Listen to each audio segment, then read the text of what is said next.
Good evening. As you know, this weekend, several children were in a stolen vehicle, and four of the five kids in that vehicle were shot. I'm thankful none of them were killed this weekend, but I'm also frustrated because this shooting was preventable. The county attorney's office could have taken at least two of these kids off the street 10 days ago, prior to this happening. But for whatever reason, they didn't. Our juvenile investigators referred two cases to the county attorney's office involving two of the individuals for felony charges on August 9th. The kids weren't charged, they weren't diverted, and despite pleas from their parents begging for help, begging for them to be detained, they were let back out into the street, into the same environment, to commit more crimes, which they did over the weekend. We've had several of the parents involved with these kids in this shooting this weekend asking us to arrest their kids, begging us to detain them because they can't control them and they're afraid they're going to get killed. As recently as Friday, this past Friday, we communicated that to the county attorney's office involving two of these individuals. But the county attorney's office isn't listening. The idea of catch and release with violent juveniles is not working. It's not fair to the kids involved or to the victims of serious crime. The time they spent detained would enable the system to identify resources to provide them to these kids instead of immediately releasing them right after they're arrested to go back into the same environment that produced this same result. We are referring youth offenders daily to community-based outreach resources. Additionally, we're referring kids to the county attorney's office diversion programs and other programs in the county. In fact, two of the kids involved in this incident are in the county attorney's office YGVI program. So for her to say anything else is simply not true. County attorney's office is playing a dangerous game with these kids' lives, and luckily, no one this weekend paid the ultimate price.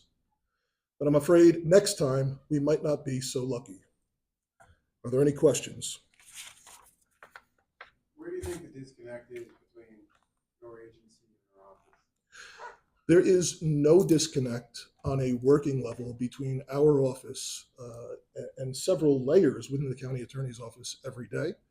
The career prosecutors, the career individuals involved, they are in communication, as I mentioned, even with two of the individuals in this stolen car this weekend. So beyond that, I have no idea what the county attorney is talking about. You mentioned a different intervention program, I believe, Yep. and the Hennepin County Attorney's Office had said no one related to this case or that August 8th auto theft were referred to the early intervention program. Is that true, and why? Well, it is not true to say no one from this case. That's not true at all.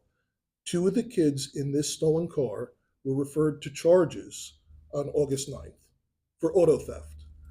Nothing was done. They didn't put them in their diversion program. They didn't charge, nothing. We followed up again as recently as Friday saying parents were begging for help and there's no decision that had been made. So it's just not true. We make referrals every day. Dozens of individuals who were not charged were referred for the auto theft diversion program, for the YGVI program at the county, as well as other diversion programs that the city has. And the PIOs can get you the exact numbers. But it's absolutely not true to say no one in this program was referred. No one involved in this incident was referred at all to their office. And I realize some of the kids in this latest shooting may still be in the hospital, but does MPD have plans to refer all five based on this case to the early intervention program? Do you have plans to? Right now, submit we the are charges? investigating the other kids that shot them. That's the priority right now, as well as the recovery of these kids here. And as I mentioned, there's still two cases we submitted for two of the individuals involved. We're still waiting for an answer. You mentioned, so the shooters were juveniles? We suspect that, yes, it may have been juveniles involved. Yep. Multiple shooters? I don't want to get into the specifics from that. I could play you audio from the shot spotter that recorded just a barrage of dozens of rounds of automatic gunfire that the shot spotter can tell is during a drive-by. So it is accurate, as well as what the victim said, that they were being followed by another car and people shooting at them. So Is there anything you can say about their condition at this point? thank God, not life-threatening. Thank God, everyone is stable. Um, to wake up in the middle of the night to hear 4 kids, all under 14 are shot. Uh, that should be the focus here. That's what everyone should be worried about. And especially when, a girl is shot in the head and we're initially thinking she might not make it. It's terrible. And everyone should be involved in, instead of pointing fingers, trying to figure out what are we actually going to do to try and do something about this. Was it frustrating for you this afternoon to read that statement? Yeah, it was just, I don't know what to say about it because I'm living in the reality that I mentioned of what we actually are doing. We are making dozens of referrals. We're referring cases. We have some juveniles, unfortunately, that are just very, very active, particularly with the auto thefts. And as I mentioned Saturday night, we've seen an increase of these cars, these Kias and Hyundais, involved in more aggravated assaults, in more robberies than what had happened even last year when we had more Kias and Hyundais being stolen. So it's the behavior, the activity that's deeply concerning. A couple months ago, a 14-year-old boy that was a car auto theft offender for us was shot and killed in a stolen car. And we've had other juveniles that have been shot this year. I can tell you the age over the last 2 years, the average age of juveniles that are shot in the city has gotten younger. And here is an example of that this weekend. I mean, kids as young as 11 years old. It's crazy. I just wanted to make sure to clarify Mhm. the girl who was shot in the head, she's expected to be okay now. She's expected to survive it. And the one last thing I wanted to comment on was the clearance rate. I didn't know if you could kind of explain the 1.4% clearance rate that is in VCA data. Yeah, I have no idea what they're talking about.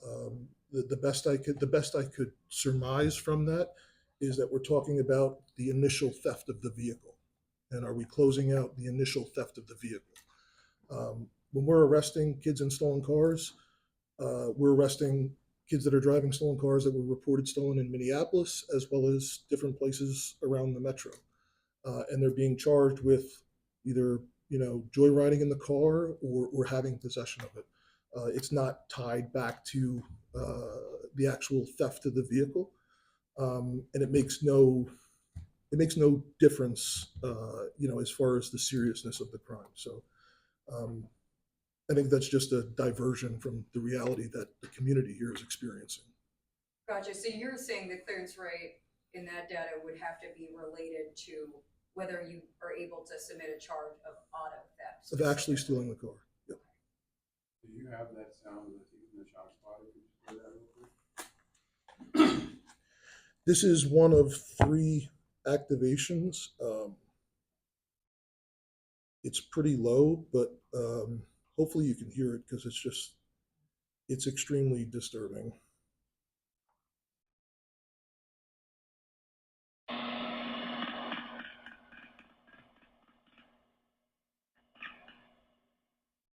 And just in that one activation, they picked up 26 rounds.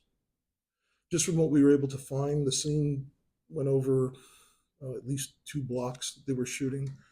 I believe our officers recovered at least 30 shell casings, which doesn't mean it's likely even more rounds that were fired. If you're firing from a vehicle, certainly casings can land inside the vehicle. It's just crazy.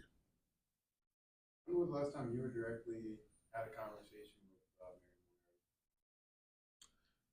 I don't recall. Would you like to have one with her soon? Um, I tell you, I'm just totally blown away by what happened today. So I'm willing to do whatever has to be done to get my job done.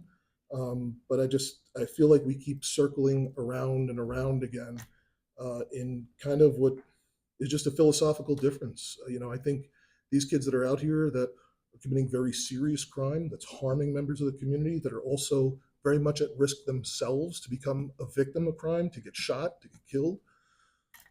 I think we need to do more.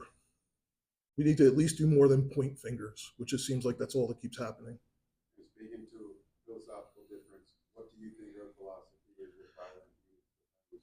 I agree with the parents that are begging us to do something to hold these kids that are just so active in crime.